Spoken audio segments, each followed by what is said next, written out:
everyone, it's Miss Finnegan here, and today we are going to be finishing James and the Giant Peach, written by Roald Dahl.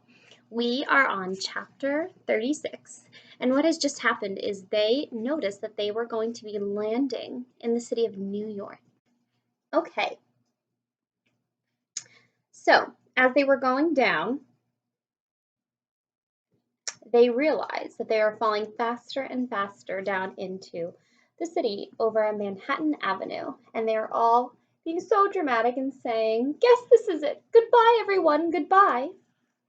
And on chapter 37, it starts out by saying, "Goodbye, Ladybug," gasped James, clinging to the stem of the peach. "Goodbye, Centipede. Goodbye, everybody."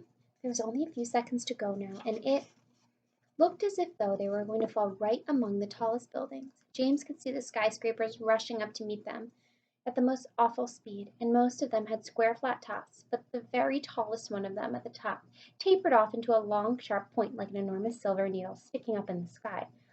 And it was precisely on top of this needle that the peach fell. And there was a squelch, and the needle went in deep, and suddenly there was a giant peach caught spiked up on the pinnacle of the Empire State Building. Chapter 37. It was really an amazing sight. In 2 or 3 minutes, as soon as people realized that this now that landed on the building could possibly not be a bomb, people came pouring out of their shelters and in to look out what was happening.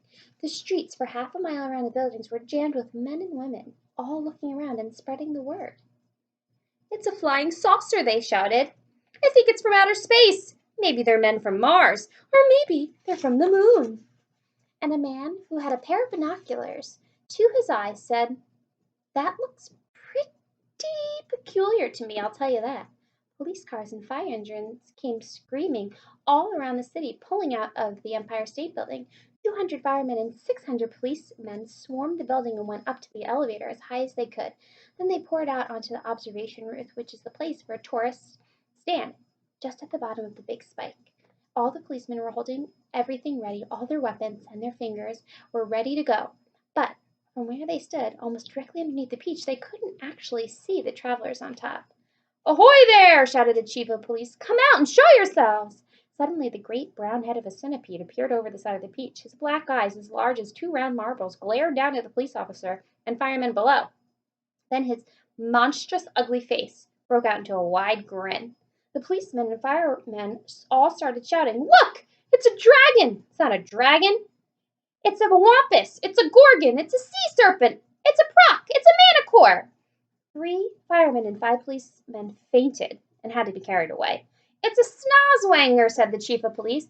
"It's a wangdoodler," yelled the head of the fire department. The centipede kept on grinning. He kept trying to enjoy exactly what was going on and all the commotion that he was causing. "Now see here," shouted the chief of police, cupping his hand to his mouth. "You listen to me. I want you to tell me exactly where you come from." "We've come from thousands of miles away," shouted the centipede back, and he showed his brown teeth. "There you are," cried the chief of police. "I told you they came from Mars." "I guess you're right," said the head of the fire department. At this point, the old green grasshopper poked his huge green head over the side of the peach alongside the centipede. 6 more big, strong men fainted when they saw him. "That one's an oink!" screamed the head of the fire department. "I just know it's an oink." Or a cockatrice," yelled the chief of police. "Stand back, men. It may jump down on us at any moment." "What on earth are you talking about?" the old green grasshopper said. "Search me," the centipede said, but they seemed to be awfully mad about something.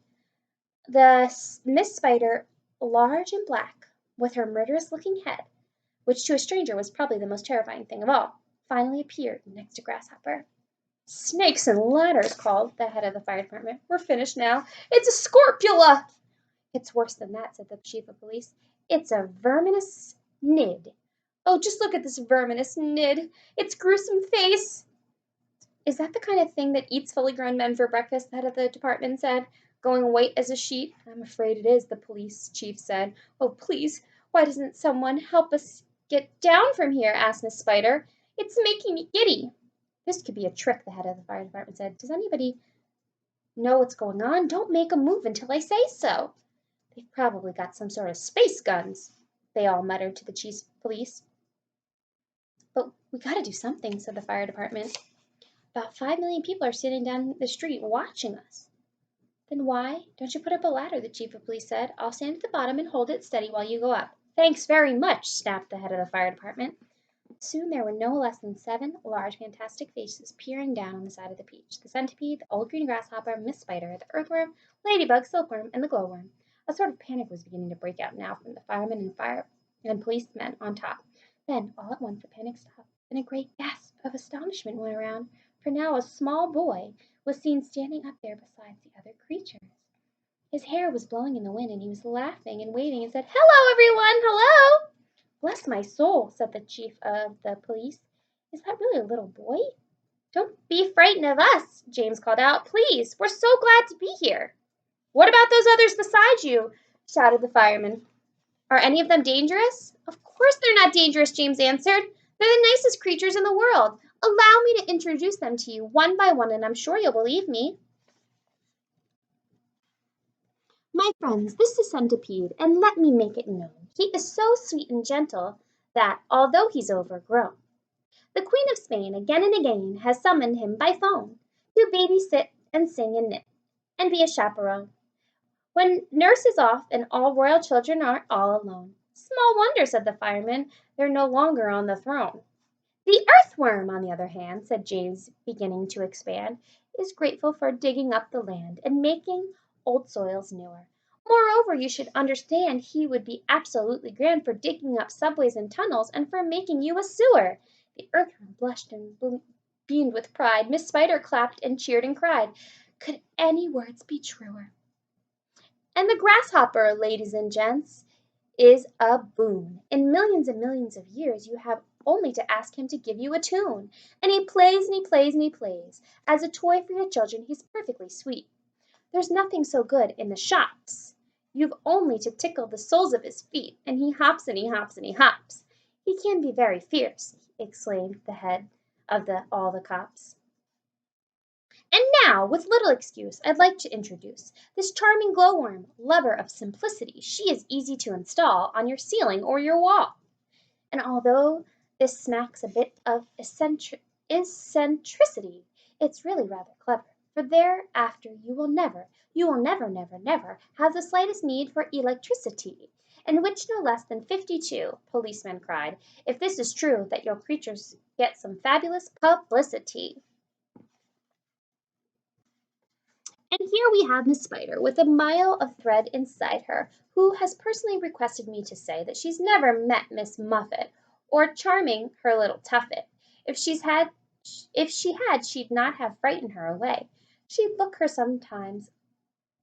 Should her look sometimes alarm you, then I don't think it would harm you to repeat at least 100 times, I must never kill a spider. I must only help and guide her and invite her in the nursery to play. The policeman all nodded slightly, and the fireman smiled politely, and about a dozen people cried hooray. And here, my darling ladybug! So kind, so beautiful, so kind. My greatest comfort since this trip began. She had 400 children, and left them all behind. But they're coming on the next peach, if they can. The cops cried, she's entrancing. All the firemen started dancing, and the crowds all started to cheer. And now the silkworm, James went on, whose silk will bear no comparison with all the greatest silks there are in Rome and Philadelphia. If you would search the whole world through, from Paraguay to Timbuktu, I don't think you'd find one bit of silk that can compare with it. Even the shops in Singapore don't have the stuff. And what is more, the silkworm had, I'll have you know, the honor not so long ago to spin and weave and sew and press the Queen of England's wedding dress, and she's already made and sent a waistcoat to your president. Well, good for her, the cops cried out, and all at once, with a mighty shout, went up around the Empire State Building. Let's get them down at once. Why wait? Chapter 38. The policemen 5 minutes later were all calling down for their safety, and James was excited. Suddenly, everyone who had come over to the peach said they were a hero. They were all escorted to step off onto City Hall, where the mayor of New York made a speech of welcome, and while he was doing it, 100 People with ropes and ladders and pulleys swarmed to the top of the Empire State Building and lifted the giant peach off the spike and lowered it to the ground. The mayor shouted, "We must now have a ticker tape parade for our wonderful visitors." And so a procession was formed with the leading car, which was an enormous open limousine, sat James and all of his friends. Next came the peach itself. Men with cranes and hooks had quickly hoisted them into a very large truck. There it now sat, looking just as huge and proud and brave as ever. There was, of course, a bit of a hole in the bottom of it where the spike was from the Empire State Building, but who cared about that? Or indeed about the peach juice that was dripping on the street. Behind the peach, skidding all about over the place, was peach juice. Came the mayor's limousine right after it, and behind the mayor's limousine came about 20 other limousines carrying the important people of the city. And the crowds went wild with excitement, and they leaned out of their windows and skyscrapers cheering and yelling, and they all waved back to them. Then a rather curious thing happened. The procession was moving slowly along Fifth Avenue when suddenly a little girl in a red dress ran up to the crowd. Oh, James, she shouted. Could I please have a tiny taste of your marvelous peach? Help yourself, shouted James. Eat all you want. It won't keep forever anyway. No sooner than he had finished saying that, 50 other children exploded out of the crowd running to the street. Can we have some too? Can we have some? Of course you can, James answered. Everyone can. The children jumped onto the truck and swarmed like ants all over the giant peach. As the news of what happened spread quickly from street to street, more and more boys and girls came running from all directions to feast. Soon there was a trail of children a mile long chasing after the peach as it proceeded slowly up Fifth Avenue. Really, it was a fantastic sight. To some people, it looked as if though the Pied Piper of Hamelin had come suddenly to New York City, and to James, who had never dreamed that there could be so many children as this in the world, it was the most marvelous thing that had ever happened. By the time the procession was over, the whole gigantic fruit had been completely eaten up. The only thing that was left was the big brown stone in the middle, licked clean and shiny by 10,000 eager little tongues, and it was left standing on the truck. James finally got all of those little friends that he wanted, huh? Chapter 39. And thus the journey ended. The travelers lived on. Every one of them became rich and successful in the new country. The centipede was made vice president in charge of sales in a high-class firm of boots and shoes manufacturings. The earthworm was with his lovely pink skin, was employed by a company that made women's face creams to speak to commercials on television.